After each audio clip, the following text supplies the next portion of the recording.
Suite à une période de précarité, en fait, j'ai été assistante commerciale pendant 8 ans et uniquement en CDD en intérim, mais ce n'était pas un choix de ma part. Je me suis retrouvée, j'ai eu l'impression d'être dans une impasse. Je voulais m'en sortir, mais je ne savais pas trop comment. Et donc, j'étais à ce moment-là suivie par un binôme SNC. Et on a réfléchi et on en est venu à l'hypothèse que le e-commerce pourrait être une très bonne opportunité de reconversion pour moi. Ce qui m'a semblé une excellente idée. J'ai commencé à regarder les différentes fiches métiers, à me renseigner sur les différents types de postes et je me suis dit, ouais, super, je pense que vraiment, ça peut coller pour moi. Donc à partir de là, j'ai souhaité me former donc aux spécificités du e-commerce, du marketing digital, des nouvelles technologies. C'est comme ça que j'ai découvert le master que je suis en train de terminer, master spécialisé marketing data et commerce électronique.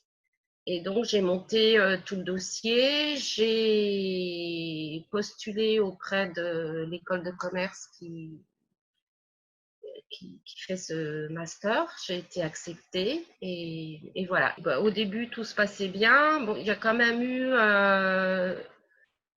des petites complications de mise en place avec l'école, avec Pôle emploi, avec le fonds GESIF. Bien évidemment, il fallait que tout se coordonne, tout se fasse, mais bon, ça s'est plutôt bien passé.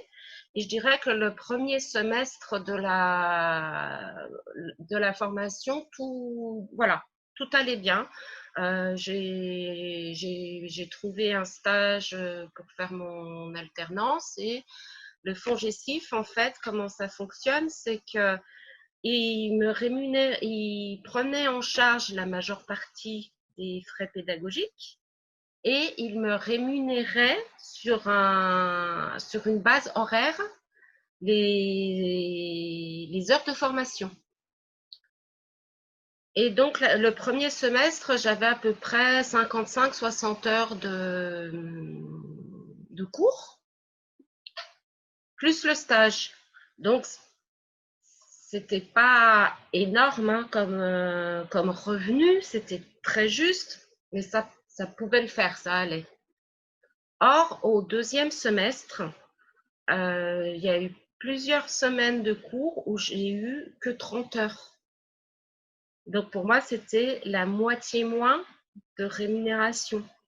Et j'ai contacté la CAF pour voir si je pouvais avoir droit à des aides, vu que sur les 2 années précédentes, en fait, je dépassais les plafonds. Donc j'avais droit à aucune aide. Comme j'étais en formation, je n'avais pas le droit au RSA. Donc voilà, j'ai dû vivre pendant 6 mois avec 500 euros par mois.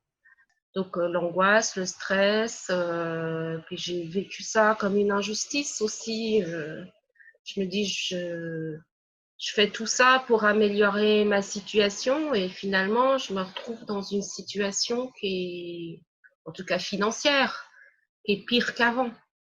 Voilà, ni mon école ne m'avait pas prévenu que sur le deuxième semestre, le nombre d'heures de cours était inférieur au premier. Et ni le fonds GESIF, ni le Pôle emploi, ni personne, en fait, ne s'est posé vraiment la question de est-ce que ce financement est suffisamment solide pour cette personne qui se lance dans ce projet. Et même si je suis quand même contente de l'avoir fait, là, je redouble certaines matières parce que quand même, au bout ça a été trop dur, je ne suis pas arrivée à tout faire.